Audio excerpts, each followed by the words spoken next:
use their golden tickets to vote for BW. Chapter 222, First Order Chenhe. The central area of the beginning village was where 100% of the battle power was concentrated. From the lowest soldiers to those who led squads of several dozen men, all of them lived in the central area. While there were differences in treatment, as was the case with the type of food they could enjoy or the luxuries they could afford, as well as the difference in the quality of houses, they all enjoyed the same title, royalty. At first, it was fine since the beginning village barely had 1,000 survivors anyway. But after the 4 big bosses were defeated and Bai Zemin's group took over the territory, they began to tirelessly expand in all directions while searching for resources and rescuing more and more survivors. Therefore, it was necessary to make some adjustments in the government and the separation of power. After all, a common soldier could not enjoy the same title as those who controlled the real power of the settlement. ///// In one of the larger villas in the center of the village. This villa had a total of 4 floors in all and occupied a large tract of land. It was adorned with quite a few luxuries, considering it was only a village villa. More than a dozen beautiful and pretty women of different ages walked everywhere, carefully cleaning even the tiniest speck of dust. All of these women were extremely careful about their work and seemed to take special care to keep their voices low when they spoke, especially when they looked at the large double door at the end of the corridor that was open wide. This villa was the place where the most powerful people in the entire village would occasionally congregate to have meetings and make important future decisions. A single word from any of the people able to enter and sit in this great hall was enough to make the life of any of these women miserable, so they were all careful with their actions. In addition, the pay they received was extremely generous compared to other people. None of them were willing to lose this job no matter what. Inside the huge hall, Bai Zemin was resting with his eyes closed. Standing behind him, Lilith in her lily form had a faint smile on her face, while her charming dark eyes occasionally glittered. The atmosphere was quiet and calm, a gentle atmosphere that could only exist when the trust between 2 people reached a certain threshold. Bai Zemin was currently wearing comfortable clothes. He had not yet put on his armor. What he was doing at the moment was gliding through the records engraved in his soul. Although he had not left his workshop for a total of 7 days, his records had slight changes, but only now could he focus on them, as when the green letters appeared in his retina, he simply pushed them away as he was focused on blacksmithing and nothing but blacksmithing. Blacksmithing, First Order Passive Skill, Level 2, increases your ability and knowledge of forging to double. You have a 5% chance to forge items with a special characteristic, even using normal low-quality materials with no special characteristics. After forging so many equipment for 7 days with practically no rest and consuming 1 First Order Soul Stone and 10 unclassified Soul Stones, Bai Zemin's blacksmithing skill evolved quite a lot. In just 1 week, it went from an unclassified skill level 3 to a First Order skill level 2. The progress had been quite fast. The number of survivors under your rule has exceeded 2,000. Your overall power increases by 0.2%. Current total bonus, 1.2%. Bai Zemin finally opened his eyes and sighed a little satisfied. The 0.1% increase in extra power after obtaining another 1,000 survivors was so little that it could practically be ignored. But in reality, as the number of survivors under his rule increased, that mere 0.1% could reach a number so terrifying that he could not even imagine. Even the tallest skyscraper starts from the floor. To reach the heavens, a person needed to firmly settle their feet on the ground, and just like anyone trying to defy gravity, the first steps were difficult and slow. But like a rocket soaring into outer space, once the flight was undertaken, everything was easier. Apparently, the rest didn't really slack off while I was out. He smiled slightly. "You'll know soon enough," Lilith replied lightly. A series of footsteps were heard from outside the hall before the two could continue chatting. Soon, a large group of people appeared, and everyone's gaze focused on Bai Zemin, who was sitting at the head of a huge wooden table about 10 meters long. Bai Zemin also returned their gaze and inspected everyone one by one. Shangyuan Bingzhu, Chen He, Wu Yijun, Kai Jingyi, Fu Zufeng, Zhang De, Kang Lan, Luo Cheng, Luo Ning, Xiao Ming, Fu Qigang, and several other people who possessed control over at least a team of armed men consisting of no less than 20 men. I really need to make adjustments to the social pyramid. Bai Zemin frowned slightly as he realized that the current situation really was a bit exasperating. Soon, all the people took their seats, and the table was almost completely filled, leaving nothing but a couple of chairs free. But at this rate, they might fill up sooner rather than later, and even the whole hall would not be enough. Wu Yijun looked at Bai Zemin with sparkling eyes. Her dark eyes seemed to contain stars from the night sky within them, and her red lips curved slightly, seemingly happy to see him. "It's been 7 days. She was the first to speak and didn't seem the least bit shy when she said, "I see that you've fully recovered, and I'm very happy about that." Bai Zemin looked at her and noticed that she was wearing the armor he had forged for her. Wu Yijun's body was truly exquisite. The leather armor seemed to fit her perfectly, and even Bai Zemin himself was surprised as he had not taken her body measurements or anything similar. Every curve of her graceful and seductive body was outlined with firmness, while her bosom area seemed to be even more prominent than in the past. In fact, it was not only Wu Yijun who was wearing the armor. Everyone present was wearing armor forged by Bai Zemin. Although Shangyuan Bingzhu's armor and the rest were of higher quality, and with better bonuses, the defense of any of these armors was enough to ignore the damage of medium-caliber bullets. Bai Zemin smiled slightly and responded calmly, "Thank you for worrying, but I'm fine now, as you can see." He did not take Wu Yijun's words to heart too seriously. She naturally noticed this and didn't know whether to laugh or cry. Just when she seemed to want to say something, Shangyuan Bingzhu interrupted. "Here is a documented summary of what happened during the past 7 days." Shangyuan Bingzhu, who was sitting to Bai Zemin's right, passed him a pile of documents. He received the documents and read them calmly. Only a minute or two was enough, as his brain process was much faster than in the past. From the current population to the amount of supplies on hand, everything was written there.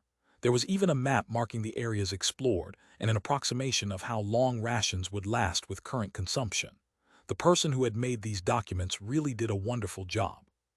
Bai Zemin put the documents down on the table and looked at Shangyuan Bingzhu calmly, who documented all this. Shangyuan Bingzhu looked at him indifferently and said with her usual coldness, "Yijun and I did it after gathering the information from all the scouting teams." He was not bothered by her cold voice. He was used to it. Besides, he knew this was simply her personality. "I see." He nodded calmly and looked at the two women as he said, "You two did a great job. You saved me a lot of headaches." Wu Yijun smiled brightly, and her eyes curved into a charming crescent shape, attracting the attention of the men in the room. Shangyuan Bingzhu simply nodded with a calm expression on her face. Although her expression did not change, every little gesture she made was surprisingly elegant and beautiful to look at. Bai Zemin finally looked at Chen He and said with a faint smile, "Congratulations on evolving to First Order." The room fell silent when those words came out of his mouth. Among those present, almost everyone knew what a First Order existence represented. Everyone's gaze fell on Chen He, and the way they looked at him changed completely. Chen He was not embarrassed by the stares he received. He was already used to being the focus of attention from a young age, so he was able to act naturally. He looked at Bai Zemin with a smile and nodded, "Thank you very much. I only advanced 2 days ago." Then he said with some surprise, "But how do you know I break through? I was going to announce it during this meeting and only told Yijun and Bingzhu until now." Since Bai Zemin was confined in his workshop, it was impossible for Shangyuan Bingzhu or Wu Yijun to have told him the news. Simply put, he noticed it by himself. This was something Chen He could not understand, so he asked doubtfully,